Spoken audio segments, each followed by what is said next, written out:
திருச்சிட்டம்பலம். திருவாசகம். திரு அண்டப்பகுதி.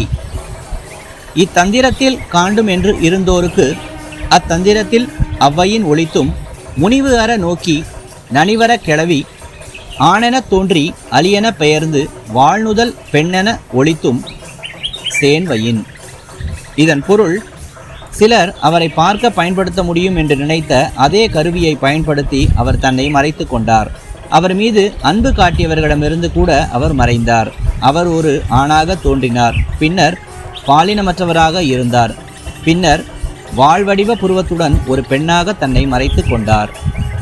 திருச்சிட்டம்பலம்.